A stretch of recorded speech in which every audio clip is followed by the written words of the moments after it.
Hello friends, today I'm doing the C tag. I encountered this tag first when A.T. Pennington did it on his channel, A Way with Words.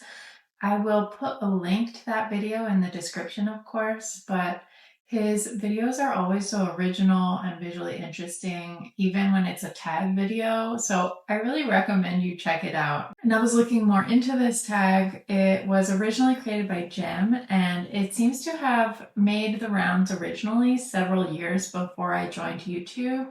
But Jim recently gave it an update, so I'll link that video in the description as well.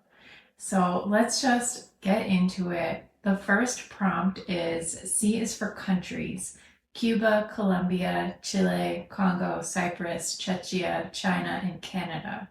What was the last book you read by an author from a country beginning with C, or a book set in a country beginning with C? The most recent book I read that was set in a country beginning with C was Race of Scorpions by Dorothy Dunnett.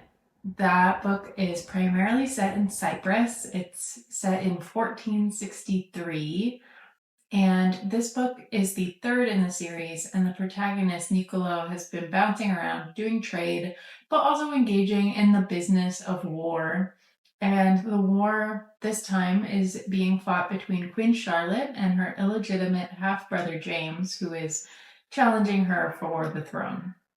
Dunnett always does a lot of scene setting, a lot of describing the region and the landmarks of the place where her novels are set. And this book definitely made me want to visit Cyprus. I think it would be so fun to go on a Dunnett tour of Europe, visiting the historical landmarks that are in her books all throughout.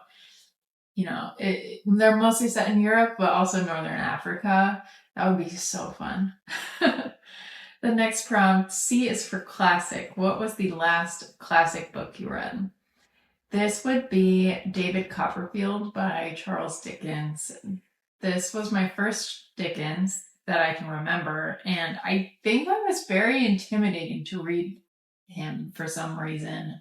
And the language and the story ended up being very accessible, and this was a 5-star read from me. So if you were in a similar boat, don't be intimidated.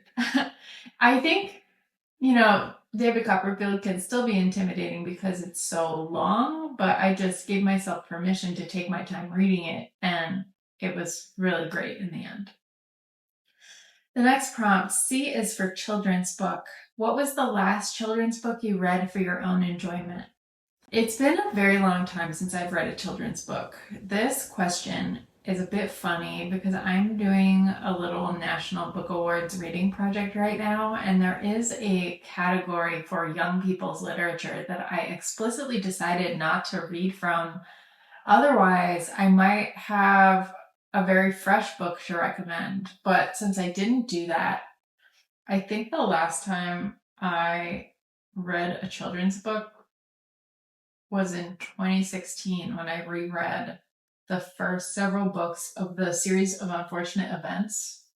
That series was so formative for me, both in its darkness and its willingness to show how the world is unfair, and the way it uses metafiction and absurdism.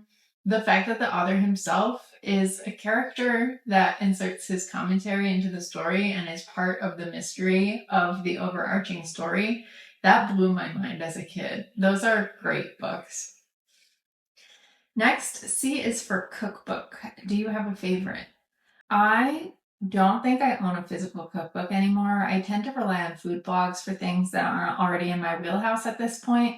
But at some point in my early teens, I was gifted a copy of How to Cook Everything Vegetarian by Mark Bittman. I was vegetarian at the time, though I'm not vegetarian anymore. But that book was so formative to me for not just giving me recipes, but giving me tools to get comfortable in the kitchen generally and adapt recipes as needed. It had a section on just every type of produce, what to look for when buying, how to store it, how to chop it. It taught me how to dice an onion in an era that probably just preceded YouTube being the obvious place to look for all of this information. So I don't know how useful like that portion of the cookbook would be anymore when it's so easily accessible online. But when I was learning how to cook as a 13-year-old, it was very formative for me. I also love the way the recipes were structured in that cookbook. It would give you the most basic version of a recipe, and then it would have a bullet point list of variations on that recipe. So it would give you the most basic recipe for an omelet, and then it would give you like 5 short paragraphs on common variations on an omelet, and then it would give you 10 more ideas for other fillings to try. It was very illuminating and freeing for my 13-year-old brain to see so clearly how one recipe can build on another or be related to another recipe. The next prompt is C is for comfort zone. What genres fall into your reading comfort zone? My reading comfort zone is literary fiction and fantasy. I dabble in just about every genre, but if you challenged me to read, say, the Goodreads Choice Awards finalists in one genre category, it would be one of those two that I would drift towards.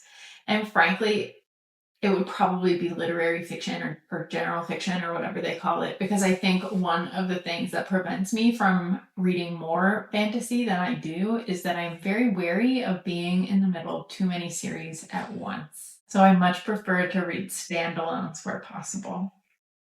C is for characters you can't forget. What fictional characters live rent free in your head?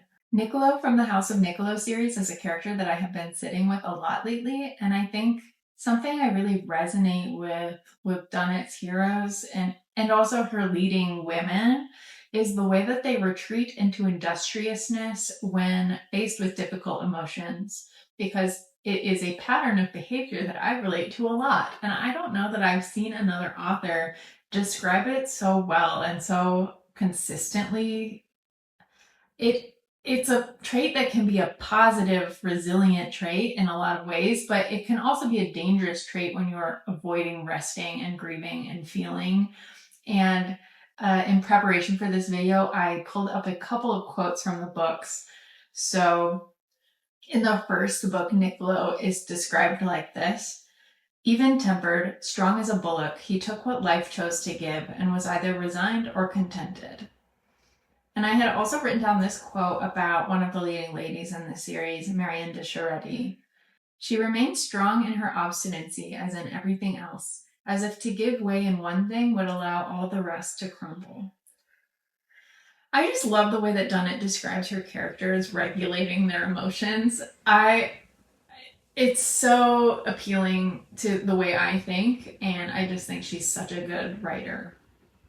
The next prompt is C is for crime. What is the last crime novel that you read? This would be Listen for the Lie by Amy Tintera. It would be the last one I read. This is a story in which the protagonist is the prime suspect in a cold case that was revived by a true crime podcast. The main character's best friend was murdered 5 years prior, and she has amnesia from that night. I don't read a lot of books like this, but I thought this was a really good quick read, and I thought the mystery was compelling. I feel like I don't read much mystery just because it seems so difficult to get right, because I want the ending and the reveal to feel earned, but I don't want to figure it out too soon. But that seems like a very difficult balance to strike. The next prompt is C is for ChatGPT and Claude AI. Ask ChatGPT or another AI to choose a book for you. How close was it to choosing a good book for your tastes? Rather than using ChatGPT or another general purpose large language model, I want to look at what Storygraph recommends. They have this AI powered recommendation tool that you can use on a particular book that will take the ratings for your most recent reads and apply them to a recommendation for the given book. So I want to see what that does. Okay, I am on Storygraph. I think I'll just look at, I started The Antidote yesterday, so I'm not very far into it, but let me see what it says. Okay. Your recent love of magical realist, memory-rich narratives like the spell-laden grief of Monstrilio and the emotionally layered Tender, and your appetite for historical fiction that digs into past lives, Nicola Rising, A Nobleman's Guide to Seducing a Scoundrel, line up tightly with the core of The Antidote, which blends a Dust Bowl setting with a prairie witch who stores communal memories. At the same time, the novel's slower, reflective tone and its heavy focus on climate-era reckonings and a Depression-era backdrop contrast sharply with the faster, plot-driven energy you've enjoyed in recent thrillers such as Listen for the Lie or Demon Copperhead. I wouldn't consider Demon Copperhead a fast, plot-driven book, but okay. Consider whether you're currently craving a contemplative, historically grounded, magical realist story that foregrounds memory and motherhood, or whether you'd rather stick with the more immediate, high-stakes narratives you've been favoring lately. Okay. I mean, I think that's the reasoning. The reasoning for why I picked up the book was because I'm a historical fiction fan, and I do think I've been enjoying magical realism type stories lately. So that makes sense. Let me also do one for one of my books that I want to read soon. Let's do The Lesser Dead. So this says The Lesser Dead's dark, tense, mysterious atmosphere and its vampire premise line up closely with the vibe you've been enjoying in recent reads like The Buffalo Hunter Hunter, a historical horror where a Lutheran priest records a vengeful vampire, and the gritty, suspense-driven tone of Listen for the Lie. It also leans into the found family thread that runs through titles such as Endling and Disappoint Me, giving the undead a makeshift clan beneath Manhattan's subways. On the flip side, the novel focuses more on straight-up horror and a 1970s New York setting rather than the identity-centric, socially conscious angles you've gravitated towards lately. So weigh whether you're craving that extra layer of cultural commentary before committing. Okay.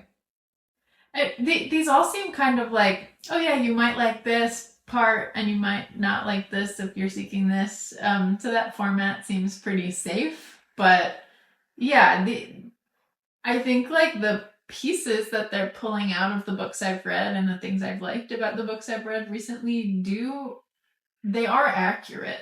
The final prompt, as always, is to tag others. Please do consider yourself tagged if you would like to do this tag yourself. If you don't have a channel of your own and you feel so compelled, you are also perfectly welcome to give your own responses to the prompts in the comments. And I'd love to hear from you as well if you have any thoughts on anything I said or any of the books I mentioned. Thank you for watching and see you next week.